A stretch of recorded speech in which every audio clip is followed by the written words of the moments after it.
This is what we all have in common, these generations of military families hoping and praying that their loved one will come home safely. Who is telling our stories? We got together a few friends, and we're all educators, so we approached this like a social studies project. We just cobbled together a concept, and from there, the museum was born. We started very small. We started as a website. We started doing programming with other museums and other venues. We developed 5 or 6 blogs and just started soliciting stories from people we knew and then spreading out to friends of friends. Send us a story, send us a photograph.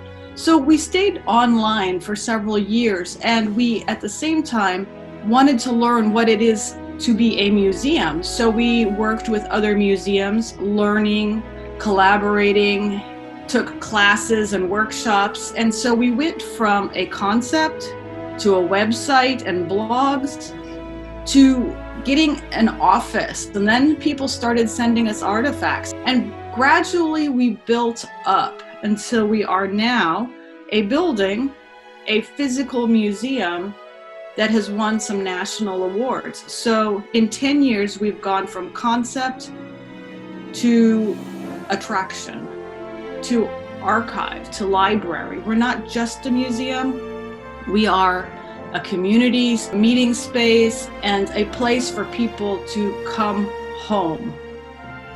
We are the only museum that I know of completely dedicated to military families of all generations, all branches, and all kinds of families. We focus on the home front, on the behind the scenes stories, the pride, the sacrifice, the service of the parents, the children, the spouses, the partners, the friends, the extended family. Many of our artifacts at the museum are one of a kind, and while most of them are not monetarily priceless, emotionally, you can't put a value on them. They're important because they tell a little bit about how someone who donated them feels. Someone sent in her father's dog tags. You don't just send strangers your father's dog tags. There is an emotional cost to that. When we are there at the museum, we show a visitor an artifact and tell the backstory. It's a social studies lesson. It's a geography lesson. It's more than just looking at an artifact. That coffee cup or something else has come from halfway around the world. And although it's familiar, it's different.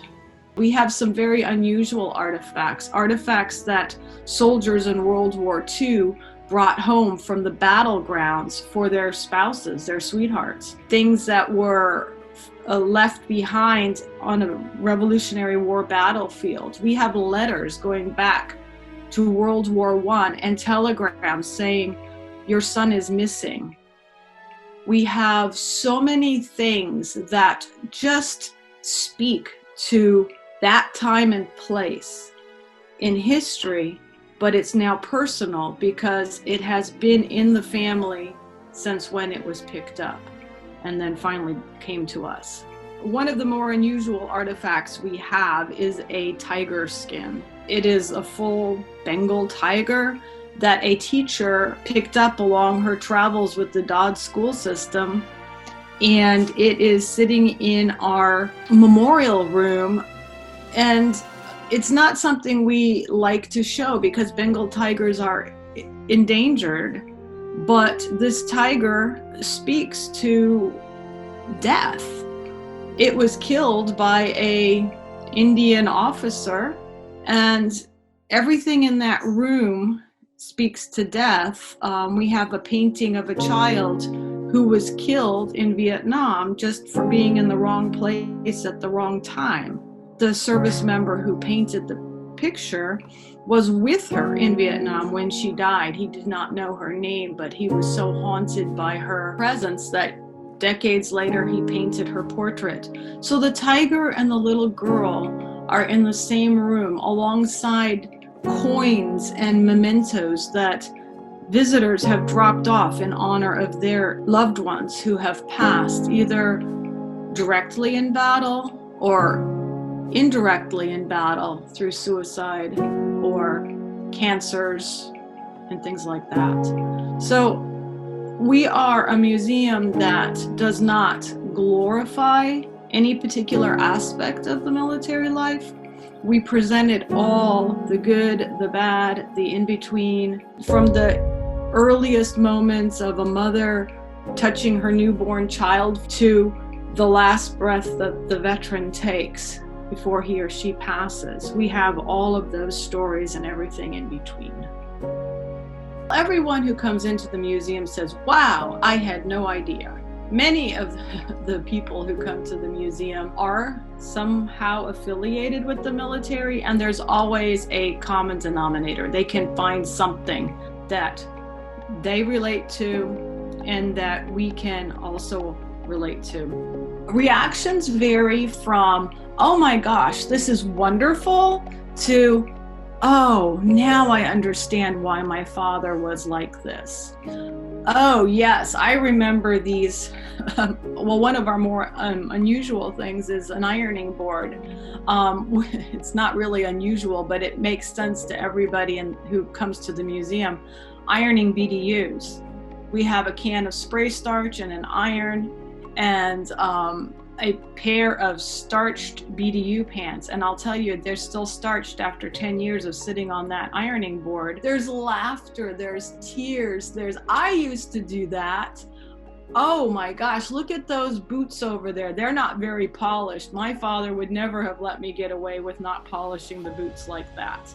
So there's mixed emotions. We have had people come in and just cry.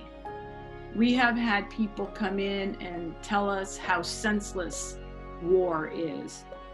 We've had people saying, oh, my mom had one of those. That is so cool. I haven't seen that since the 1950s. So we get the whole gamut of emotions. But what we get when people come in and they stay more than a few minutes is camaraderie, stories. All of a sudden, we find ourselves sitting down on the couch in the living room of our museum and just talking to an old friend, because that's what ties us all together. Military brats can seek each other out a room away and immediately have a close bond.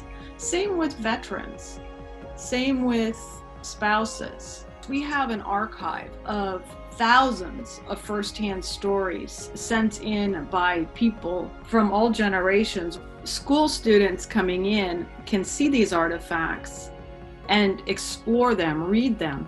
But what else we have is we have volunteers who know the history and they can explain something in context. It's not understood much what it is like to be a military family.